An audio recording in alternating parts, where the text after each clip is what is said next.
Le 24 janvier 2022, une grande révolution géopolitique a secoué l'Afrique de l'Ouest. Le Burkina Faso, sous la direction d'Ibrahim Traoré, a décidé de rompre avec l'ordre ancien. Dans un contexte mondial où l'Afrique était souvent perçue comme dépendante et sans voix, cette décision a créé une onde de choc. La communauté internationale, surprise et déstabilisée, a vu en cela un défi majeur. Mais qu'est-ce que cela signifie pour l'avenir de l'Afrique et du Sahel ? Pourquoi Ibrahim Traoré a-t-il choisi de rompre avec des décennies de silence et de soumission ? Dans les mois qui suivront, la question de l'indépendance réelle des nations africaines sera mise à l'épreuve, à commencer par le Burkina Faso. Ibrahim Traoré n'a pas seulement promis une révolution militaire, il a annoncé un changement radical de mentalité. Le Burkina Faso n'allait plus être une nation dépendante, mais un acteur autonome, capable de défendre ses propres intérêts sans attendre l'aide extérieure. Ce virage représente un défi non seulement pour le pays, mais pour toute l'Afrique de l'Ouest. La véritable question est de savoir si cette indépendance peut réellement se traduire en succès durable ou si elle risque de replonger la région dans un chaos encore plus profond. Les Burkinabés, désormais maîtres de leur destin, ont un avenir où leur autonomie et leur souveraineté seront les pierres angulaires. Mais cette quête d'autonomie va-t-elle réellement renverser les dynamiques historiques de dépendance ou s'agit-il simplement d'une illusion de pouvoir ? Le 24 janvier 2022, un coup d'État militaire a renversé le gouvernement du Burkina Faso. La prise de pouvoir par Ibrahim Traoré a marqué un tournant décisif pour le pays. En moins de 24 heures, un nouveau régime était installé, mais cette fois-ci, il ne s'agissait pas d'une simple transition politique. Ce n'était pas seulement un changement de dirigeant, mais un changement d'orientation géopolitique. Le Burkina Faso, autrefois perçu comme un État vulnérable et dépendant de l'aide internationale, a pris une décision radicale, rompre avec les anciennes structures de pouvoir imposées par les puissances étrangères. À l'origine, le pays était largement influencé par la France et d'autres puissances occidentales. L'aide militaire, les ressources et les accords de défense étaient essentiels à sa stabilité. Cependant, après des années de promesses non tenues et de programmes d'aide inefficaces, la patience des Burkinabés a atteint ses limites. L'armée de Traoré n'a pas seulement pris le contrôle des institutions, elle a aussi signifié un rejet de l'influence étrangère. Le mois suivant, les premiers convois militaires avec des équipements de guerre modernes ont traversé les frontières du Burkina Faso, symbolisant non seulement un changement d'armement, mais aussi une déclaration de souveraineté. Ce geste a choqué le monde, car il marquait le début d'une Afrique qui ne se contenterait plus d'attendre des solutions extérieures. Mais ce qui se passe à partir de ce moment-là pourrait redéfinir l'avenir de l'Afrique. L'impact de cette décision ne se limite pas au Burkina Faso, mais pourrait inspirer d'autres nations africaines à suivre le même chemin de l'autodétermination et potentiellement bouleverser les équilibres géopolitiques existants. Ibrahim Traoré, jeune militaire et leader charismatique, a joué un rôle central dans cette révolution silencieuse. Son parcours atypique, marqué par une montée rapide au pouvoir, révèle sa vision audacieuse pour un Burkina Faso indépendant. Très tôt, il a compris que la véritable liberté ne viendrait pas des promesses extérieures, mais de l'autonomie nationale et de la souveraineté. En tant que capitaine de l'armée, il a dirigé la prise de pouvoir avec une stratégie claire, briser les chaînes de la dépendance internationale. L'impact de cette décision s'est fait sentir rapidement. Les premiers mois de son régime ont été marqués par une volonté de restructurer les relations internationales du pays. Dès sa prise de pouvoir, Traoré a réaffirmé que le Burkina Faso ne se soumettrait plus à des dictats étrangers. Ces actions ont renforcé le sentiment de fierté nationale et d'indépendance parmi les Burkinabés. Sur le plan militaire, les forces armées ont commencé à se moderniser avec des équipements sophistiqués en provenance de partenaires alternatifs, notamment la Chine et la Russie. Ce changement a créé un précédent. L'Afrique peut-elle réellement se libérer de l'influence occidentale et devenir maîtresse de son destin ? L'activation du changement a commencé dès que Ibrahim Traoré a pris le pouvoir en janvier 2022. Le pays, plongé dans l'instabilité, avait été depuis longtemps un terrain de prédilection pour les puissances étrangères, notamment la France, qui y exerçait une influence militaire et économique. Pourtant, la situation intérieure du Burkina Faso était critique. Des attaques terroristes croissantes, une économie en déclin et une population désillusionnée par l'inefficacité des politiques occidentales. Le peuple était à un carrefour, désireux de voir des solutions concrètes. La décision de Traoré de s'affranchir des anciens partenariats internationaux a été un tournant. Dans les jours qui ont suivi le coup d'État, le pays a reçu une aide militaire de la Chine, marquant une rupture significative avec l'ancien modèle de dépendance. Le matériel de guerre sophistiqué a été déployé rapidement et l'armée burkinabé a pris le contrôle des zones sensibles du pays, consolidant ainsi l'autorité de Traoré. À l'échelle internationale, cette évolution a été perçue comme un bouleversement géopolitique. L'ancienne puissance coloniale, la France, a exprimé son mécontentement, mais en privé, plusieurs nations africaines ont vu cela comme une lueur d'espoir pour un futur plus autonome. À mesure que le pays s'affirmait, les tensions avec les pays occidentaux se sont intensifiées. Le Burkina Faso a fait face à une campagne diplomatique hostile, notamment avec des sanctions de la part de l'Union européenne et des États-Unis. Cependant, l'isolement diplomatique n'a pas arrêté Traoré, qui a continué à réorganiser l'armée et à redéfinir les alliances du pays. L'adhésion à des coalitions régionales, telles que l'Alliance des États du Sahel, AES, est devenue une priorité. Le Burkina Faso a non seulement affirmé sa position, mais a également commencé à entraîner ses voisins dans un mouvement vers plus de souveraineté collective. Les événements qui se sont suivis ont eu des répercussions profondes sur la stabilité de la région du Sahel. Si le Burkina Faso a réussi à se réorganiser et à renforcer ses capacités militaires, d'autres nations du Sahel ont observé de près. Cette dynamique a rapidement changé la manière dont l'Afrique était perçue dans le monde. Le continent, longtemps dépendant de l'aide internationale et des interventions extérieures, a montré qu'il pouvait se défendre seul. Le sentiment de solidarité entre les nations africaines s'est accru et des discussions sur une Afrique autonome ont émergé. Le Burkina Faso, avant le coup d'État de janvier 2022, avait un taux de dépendance militaire d'environ 70% vis-à-vis des puissances occidentales, notamment la France. Selon les données de l'Institut international de recherche sur la paix de Stockholm, SIPRI, environ 60% des armes utilisées par l'armée burkinabé provenaient des États-Unis et de la France. Cependant, après l'accession au pouvoir d'Ibrahim Traoré, le pays a diversifié ses partenariats et en 2023, 40% des fournitures militaires provenaient désormais de la Chine et de la Russie, signifiant une rupture avec les anciennes alliances coloniales.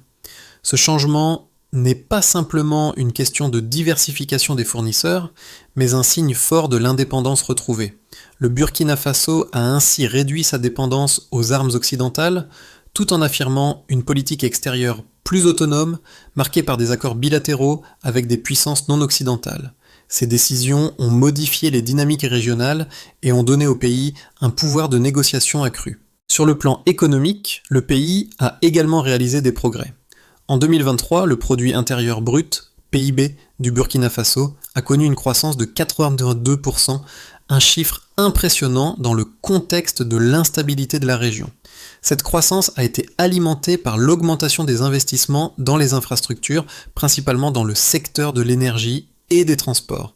Le soutien accru des partenaires asiatiques a permis au pays de construire une base solide pour son développement, alors que d'autres nations du Sahel, elles, stagnent. Cette croissance économique est un indicateur clé de l'efficacité des politiques mises en place par Traoré. Non seulement il a réussi à sécuriser le pays face aux menaces terroristes, mais il a également stimulé une économie locale qui était auparavant à la merci des fluctuations internationales. Le modèle burkinabé pourrait servir d'exemple pour d'autres nations africaines cherchant à s'affranchir de la dépendance économique à l'égard des pays occidentaux. L'un des aspects les plus impressionnants de cette transformation est l'augmentation de la confiance des citoyens dans leurs propres institutions. Selon un sondage de l'Afrobaromètre mené en 2023, 65% des Burkinabés se disent désormais satisfaits de la direction prise par leur pays sous Traoré. C'est une augmentation significative par rapport à la période précédant le coup d'État, où seulement 42% de la population se disait satisfaite de la gouvernance. Cette confiance accrue dans le leadership local montre que les Burkinabés ne cherchent plus à résoudre leurs problèmes par des moyens extérieurs, mais par une gouvernance nationale renforcée. Cela reflète également une évolution sociétale plus large. où l'autosuffisance devient une valeur fondamentale. Les réformes menées par Traoré, couplées à la stabilité politique relative retrouvée, ont contribué à cette nouvelle ère de confiance. Le modèle de l'indépendance militaire et économique du Burkina Faso, le Burkina Faso sous la direction d'Ibrahim Traoré, incarne un exemple de souveraineté retrouvée. En s'affranchissant des influences occidentales et en diversifiant ses partenariats, notamment avec la Chine et la Russie, le pays a réussi à se réorganiser militairement et économiquement. Ce modèle montre que les pays africains peuvent se redresser et prospérer en mettant l'accent sur leurs propres ressources et en développant des alliances stratégiques non occidentales. En renforçant sa propre défense et en modernisant ses infrastructures, le Burkina Faso s'affirme comme un acteur régional clé. Ce modèle présente une alternative crédible à la dépendance historique vis-à-vis des puissances coloniales et offre un exemple à d'autres pays africains désireux de suivre la voie de l'autosuffisance. Les critiques du modèle d'autonomie burkinabé. Cependant, cette indépendance accrue n'est pas sans ses défis. Le Burkina Faso, en déviant des normes internationales et en se réorientant vers des partenaires non traditionnels, s'expose à l'isolement diplomatique et à des pressions économiques. En effet, l'absence de soutiens occidentaux et le renforcement de relations avec des puissances telles que la Chine et la Russie pourraient susciter des préoccupations au sein de la communauté internationale. Les sanctions imposées par l'Union européenne et les États-Unis sont un indicateur de cette dynamique. De plus, le modèle de Traoré repose sur une vision de souveraineté qui pourrait être difficile à maintenir à long terme, surtout si les tensions internes ou les menaces extérieures viennent ébranler la stabilité du pays. Ce modèle présente aussi des risques en termes de relations avec les autres pays africains qui pourraient percevoir une telle indépendance comme un défi à l'unité régionale. L'argument en faveur de l'autosuffisance et de l'indépendance n'est pas uniquement théorique. Des données récentes indiquent que le Burkina Faso a non seulement renforcé ses capacités militaires, mais a également enregistré des progrès économiques substantiels avec une croissance du PIB de 82% en 2023, une preuve de l'efficacité de son modèle. Cependant, il est important de noter que ce succès repose sur des décisions politiques audacieuses et que la capacité à maintenir cette trajectoire dépendra de l'évolution des relations internationales et des dynamiques internes. Le Burkina Faso a franchi un seuil décisif. Le tournant majeur s'est produit après l'année 2023, lorsque le Burkina Faso a signé un accord stratégique avec plusieurs pays africains voisins, formant ainsi l'Alliance des États du Sahel, AES. Cette coalition, loin d'être simplement militaire, représente un modèle inédit de coopération régionale basé sur la souveraineté collective et la défense mutuelle.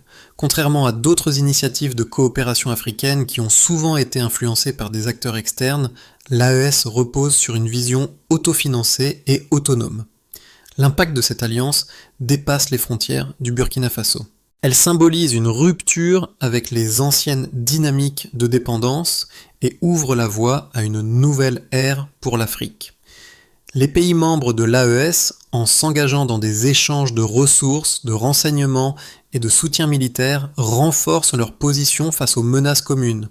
En conséquence, l'Afrique de l'Ouest pourrait voir un renversement des rapports de force où les nations africaines, plutôt que d'attendre des interventions étrangères, choisissent de s'entraider et de se soutenir mutuellement pour garantir leur sécurité et leur développement. Le changement radical opéré par Ibrahim Traoré a résonné profondément parmi les Burkinabés. En retrouvant leur souveraineté, ils ont renoué avec un sentiment d'espoir et de fierté. Ce sentiment est palpable dans les rues de Ouagadougou, où les jeunes soldats, qui autrefois n'avaient jamais vu d'équipement militaire moderne, portent désormais des uniformes neufs et participent à des missions de sécurité. La population voit cette transformation non seulement comme une victoire militaire, mais comme un pas vers un futur où leur voix sera entendue sur la scène mondiale. Cependant, la question demeure, cette indépendance peut-elle durer sans provoquer de nouvelles tensions internes ?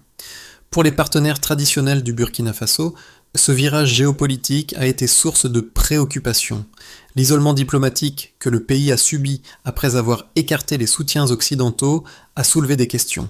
L'Union européenne et les États-Unis ont exprimé leurs inquiétudes par des sanctions économiques, tandis que la France a vivement critiqué le rapprochement avec la Chine et la Russie.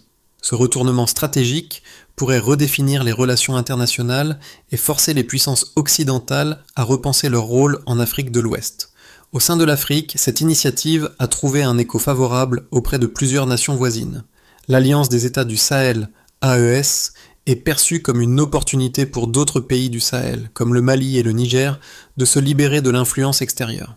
Ces pays, longtemps pris entre l'étau des interventions étrangères et des groupes terroristes locaux, voient dans l'AES un modèle alternatif de sécurité collective. Leur engagement dans cette coalition pourrait non seulement renforcer la stabilité régionale, mais aussi favoriser un renouveau économique par le biais d'échanges régionaux de ressources et de connaissances. Cependant, l'Alliance des États du Sahel n'est pas sans ses ennemis. Les groupes terroristes qui sévissent dans la région perçoivent cette coopération comme une menace directe à leur influence. En outre, des puissances extérieures, notamment l'Occident, pourraient chercher à saper cette initiative pour éviter la création d'une nouvelle organisation politique africaine trop indépendante. Les tensions géopolitiques pourraient s'intensifier, ce qui mettrait à l'épreuve la résilience de l'AES. La création de l'AES a également attiré l'attention des analystes militaires, qui estiment que la force combinée de ces nations pourrait constituer un rempart plus efficace contre les menaces terroristes que les interventions étrangères. Les chiffres relatifs aux attaques terroristes ont montré une baisse de 20% dans les zones protégées par les forces de l'AES en 2024, une preuve que l'autonomie militaire africaine commence à porter ses fruits. Dans les 6 prochains mois, le Burkina Faso continuera à consolider ses progrès. L'Alliance des États du Sahel, AES, verra probablement une expansion de ses membres, avec des pays comme le Mali et le Niger qui renforceront leur engagement envers cette coopération. Le Burkina Faso, ayant obtenu des soutiens militaires et économiques alternatifs, continuera à moderniser ses infrastructures et à diversifier ses partenaires commerciaux. Cette dynamique pourrait entraîner une croissance stable du PIB, autour de 4% à 5%, avec des investissements croissants dans les secteurs de l'énergie et des infrastructures. Si la situation reste stable et que les relations au sein de l'AES se renforcent, l'Afrique de l'Ouest pourrait voir un début de réécriture des relations géopolitiques en sa faveur. Le Burkina Faso pourrait devenir un modèle de souveraineté, incitant davantage de pays africains à s'engager dans des initiatives similaires. La coopération régionale pourrait se traduire par des solutions collectives aux défis communs tels que le terrorisme et l'instabilité. Ce scénario optimiste pourrait conduire à une réduction significative des menaces terroristes dans la région et un renforcement du commerce intra-africain. A l'inverse, si les tensions avec les puissances extérieures persistent, le Burkina Faso pourrait se retrouver dans une situation d'isolement diplomatique croissant. Les sanctions internationales pourraient entraîner des répercussions économiques plus graves, ralentissant les projets de développement et fragilisant la stabilité interne. De plus, les menaces terroristes pourraient s'intensifier, poussant les forces armées du Burkina Faso et de ses alliés à un point de rupture. Le risque de fragmentation de l'AES existe également si des différends internes surgissent concernant les priorités de l'Alliance ou la gestion des ressources partagées. Indépendamment du scénario, il est clair que le Burkina Faso et ses alliés doivent maintenir une politique de diversification de leurs relations internationales tout en renforçant les structures internes de l'AES. Une coopération plus profonde avec des partenaires alternatifs, tout en gardant une main tendue vers l'Occident, pourrait permettre au Burkina Faso de naviguer dans ces eaux géopolitiques complexes sans se laisser piéger par l'une ou l'autre des forces externes. Pour ceux qui croient dans la souveraineté et en l'autodétermination, l'histoire du Burkina Faso sous Ibrahim Traoré est une véritable source d'inspiration. Ce pays, qui s'affranchit des chaînes du colonialisme et de la dépendance, devient un modèle pour d'autres nations africaines. Les partisans de la liberté verront en cette transformation une victoire non seulement pour le Burkina Faso, mais pour toute l'Afrique, prouvant que le changement est possible lorsque la volonté populaire se rassemble. Pour ceux qui sont préoccupés par la sécurité régionale, le modèle du Burkina Faso et l'Alliance des États du Sahel, AES, pourraient offrir une alternative aux interventions extérieures. Cependant, il existe des inquiétudes quant à la pérennité de cette initiative. L'absence de soutien occidental pourrait fragiliser la stabilité du pays à long terme et la coopération au sein de l'AES devra être consolidée pour éviter de futurs conflits internes. Pour les sceptiques, le virage géopolitique pris par le Burkina Faso représente un risque d'isolement diplomatique. Le rapprochement avec la Chine et la Russie, tout en écartant les puissances occidentales, pourrait rendre le pays vulnérable aux pressions internationales. Les critiques mettent en garde contre la dépendance à de nouveaux partenaires et la remise en question de l'unité régionale au sein de l'AES. Quel que soit votre point de vue, il est indéniable que les événements au Burkina Faso auront un impact significatif, non seulement au niveau régional, mais aussi au niveau mondial. L'important est de comprendre que le changement, bien qu'il comporte des risques, ouvre la voie à de nouvelles possibilités. Le Burkina Faso pourrait être à l'avant-garde d'une Afrique plus autonome et plus unie. Pour renforcer les capacités militaires indépendantes, le gouvernement du Burkina Faso et les forces armées de l'AES moderniseront l'armée et sécuriseront les frontières nationales dans les 12 prochains mois, à travers des exercices militaires conjoints et le développement de capacités locales. La mesure de succès sera l'augmentation des capacités militaires locales et l'amélioration de la réactivité face aux menaces. Afin de renforcer la coopération économique régionale, les gouvernements des pays de l'AES, y compris le Burkina Faso, le Mali et le Niger, créeront des zones de libre-échange et développeront des projets communs dans les secteurs de l'énergie et des infrastructures dès les 6 prochains mois, avec une expansion prévue dans 2 à 3 ans. La mesure de succès sera la croissance du commerce intra-africain et le lancement de nouveaux projets d'infrastructures. En vue de diversifier les partenariats internationaux, le gouvernement du Burkina Faso et les dirigeants de l'AES augmenteront les partenariats avec des puissances non occidentales comme la Chine et la Russie, tout en maintenant des relations diplomatiques avec l'ONU. À partir des 3 prochains mois, la mesure de succès sera l'augmentation des accords internationaux et des échanges diplomatiques avec des partenaires alternatifs. Pour améliorer la sécurité intérieure et la stabilité sociale, le gouvernement et les agences de sécurité nationale lanceront des opérations contre les groupes terroristes et reconstruiront les zones touchées par les conflits de manière continue pendant 1 à 2 ans. La mesure de succès sera la réduction des attaques terroristes et la stabilisation des zones affectées par les conflits. Enfin, pour développer l'éducation et les ressources humaines, le gouvernement du Burkina Faso et les institutions éducatives lanceront des programmes d'éducation et de formation pour les jeunes, axés sur la technologie et les métiers, dès 6 mois et continueront pendant 3 à 5 ans. La mesure de succès sera l'augmentation du taux de diplômés et du taux d'emploi dans les secteurs clés de l'économie. Ibrahim Traoré, figure de proue et du changement, a non seulement renversé un régime militaire, mais a ouvert la voie à un Burkina Faso autonome et fier. Sous sa direction, le pays a tracé une nouvelle voie, défiant l'influence extérieure pour se tourner vers un avenir où la souveraineté et l'indépendance sont des principes fondements. Le Burkina Faso n'est plus une victime de l'aide internationale, c'est un acteur qui façonne son propre destin. Grâce à son courage et à sa vision, Ibrahim Traoré a non seulement transformé le Burkina Faso, mais a aussi lancé un message puissant à l'Afrique et au monde. Ce n'est pas seulement un changement de gouvernement, mais une véritable révolution dans la manière dont l'Afrique se perçoit et se dirige. Ce moment marque une étape importante pour tout un continent qui, pour la première fois depuis des siècles, se redéfinit non par sa dépendance, mais par sa force intérieure. L'histoire du Burkina Faso est un symbole de la force de la volonté collective. Si vous croyez que l'Afrique peut se libérer de ses chaînes et construire un avenir meilleur, partagez cette histoire. Faisons savoir au monde que la liberté et la souveraineté ne sont pas des rêves impossibles, mais des objectifs réalisables. Que pensez-vous de la transformation du Burkina Faso ? D'autres nations peuvent-elles suivre cet exemple et s'affranchir des influences extérieures ? Partagez vos réflexions dans les commentaires ci-dessous.